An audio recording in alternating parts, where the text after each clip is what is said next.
Dinasti Ming yang memerintah Cina selama 276 tahun dari 1368 hingga 1644 Masehi, dikenal dengan pemerintahannya yang kilang gemilang.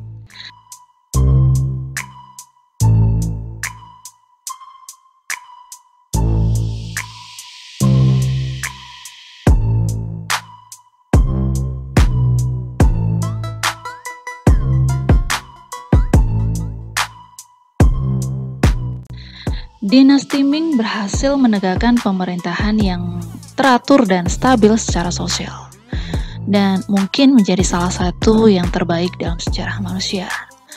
Wangsa ini juga dikdaya secara global dengan mengirimkan kapal-kapal besarnya untuk melakukan ekspedisi melintasi lautan luas, bahkan lebih dulu daripada yang dilakukan Christopher Columbus. Tiongkok di bawah kekuasaan dinasti Ming juga telah memproduksi buku jauh sebelum mesin cetak ditemukan di Inggris. Namun, seperti hal pemerintahan lain, kekuasaan dinasti Ming bukan tanpa celah. Sejumlah kaisar dinasti Ming dilaporkan memiliki hingga 9.000 selir.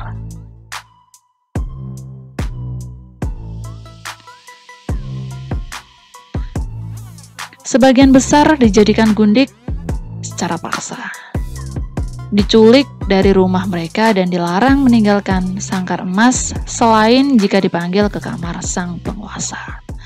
Kala itu, praktik barbar foot binding atau tradisi mengikat kaki agar telapak mereka kecil dan berbentuk mirip lotus yang sedang berkuncup, sehingga para perempuan ini tidak bisa melarikan diri dan mereka bahkan tidak bisa berjalan ke kamar kaisar, melainkan dibawa dengan menggunakan tandu dalam kondisi tanpa busana. Dan berikut 4 fakta terkait para selir di era dinasti Ming.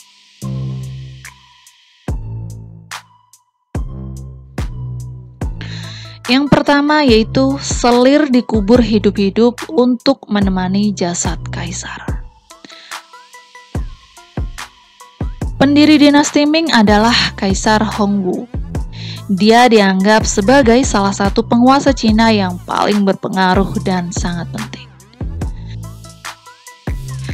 Pada masa mudanya bekerja sebagai pengembala sapi. Dan karena terpergok memanggang serta memakan seekor ternak, dia dipecat.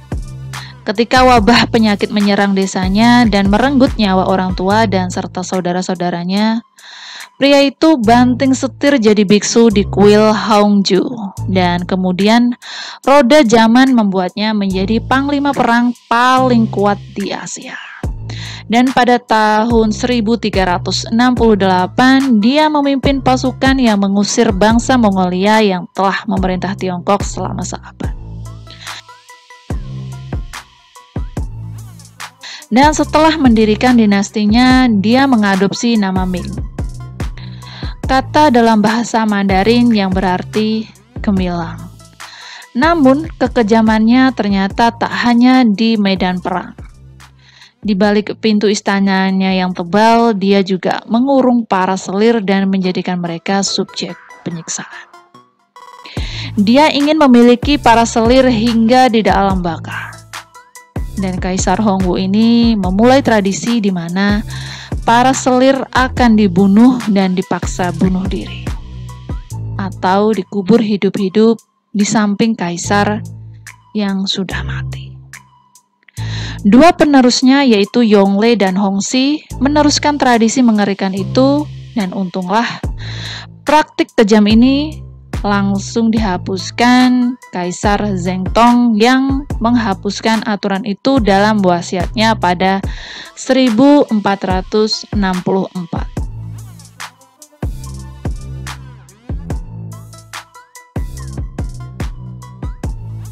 Kemudian yang kedua ada pembantaian 2.800 anggota harem.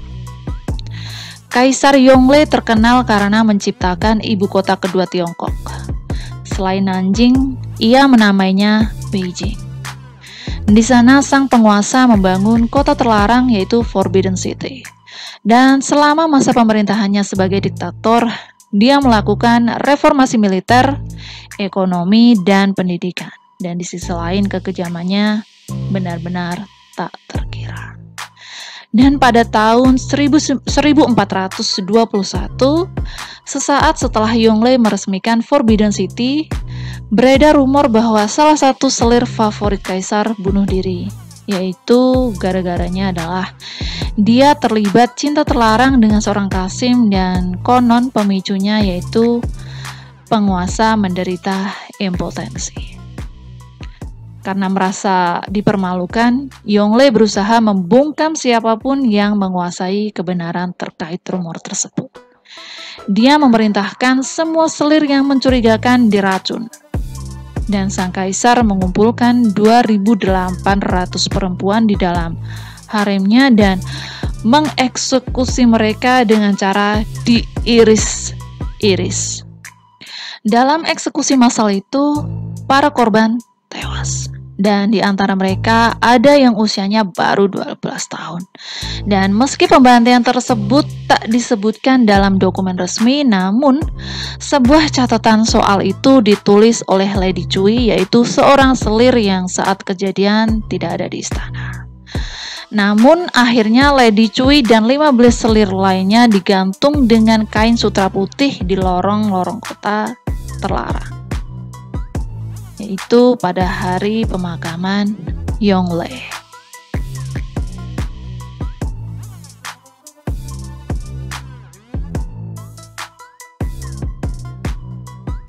Yang ketiga, memanen darah perawan. Kaisar Ming ke-10 yaitu Zhengde yang mewarisi tahta pada 1505, pada suatu titik merasa lebih pada selir dan terobsesi dengan kehidupan warga biasa. Dia kerap menyelinap keluar pada malam hari dan menyamar, dan sering mengunjungi rumah boldil lokal. Namun itu tak menghentikannya mengumpulkan banyak selir yang kabarnya banyak diantaranya mati kelaparan karena tak cukup makan dan kurang ruangan untuk menampung mereka. Banyak sejarawan mengklaim pemerintahan Zhengde membawa dinasti Ming ke masa senjanya. Dan penerusnya pun tak lebih baik, yaitu Jiajing. Dia terobsesi untuk menemukan obat mujarab untuk memberinya kehidupan yang kekal. Dan dia meyakini salah satu bahan ramuan itu adalah darah menstruasi perawan. Selama masa pemerintahannya, dia memerintahkan sejumlah gadis muda pilihan secara bergantian dibawa ke kota terlarang yaitu Forbidden City untuk dipanen. Untuk memastikan tubuh mereka tetap murni, makanan mereka dibatasi. Dan para perawan hanya boleh mengkonsumsi mulberry dan embun atau air hujan. Para dayang istana pun jadi korban bangsa itu. Mereka yang sakit bakal ditendang keluar istana dan dipukuli, dan tak sedikit dari mereka yang mati kelaparan gara-gara diet mengerikan tersebut. Pada tahun 1542, kemarahan yang terpendam di dada para selir dan dayang memuncak. Dengan bantuan sejumlah orang dalam istana, para pelaku menuju pavilion selir Duan atau Lady Chow.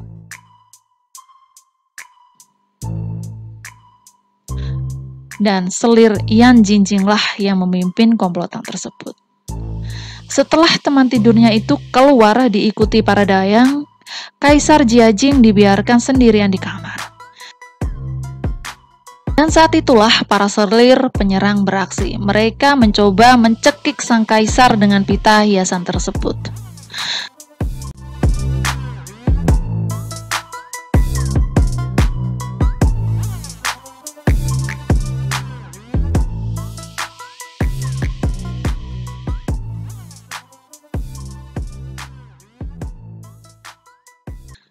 Dan upaya itu gagal. Para selir lalu mengambil tirai sutra. memilinnya lalu mengikatkannya ke leher sang kaisar.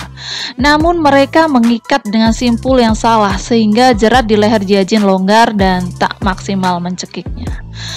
Dan salah satu konspirator pun panik. Dia melaporkan upaya pembunuhan tersebut pada Maharani Fang. Sementara itu, Jiajing melawan sekuat tenaga dan selir yang lalu menarik tusuk konde perak dari rambutnya dan menikamkannya pada kaisar, dan kaisar tidak sadarkan diri. Dan saat itulah sang permaisuri datang disertai para prajurit dan para pelaku diringkus.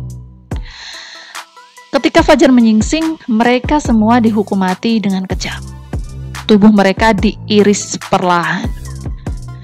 Eksekusi itu dijuluki kematian oleh 1000 luka.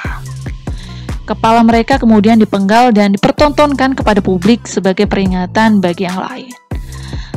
Tak hanya para pelaku, keluarga mereka pun tidak luput dari hukuman. Bahkan selir Cao Duan yang tidur dengan kaisar malam itu juga dihukum mati. Fakta bahwa usaha pembunuhan tersebut terjadi di kamarnya memberi alasan kepada sang ratu untuk menghilangkan saingan potensialnya di istana.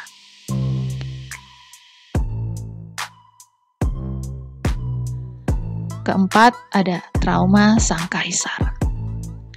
Di tengah kisah kekejaman terhadap para selir, ada seorang kaisar Ming yang dilaporkan tak pernah melakukan praktik sadis pada para hambanya.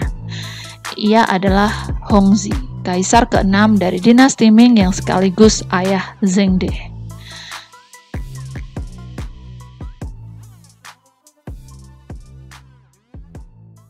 Sadar akan membawa banyak masalah yang dihadapi di istana karena menyimpan banyak selir, Hongzhi hanya memiliki 2 istri.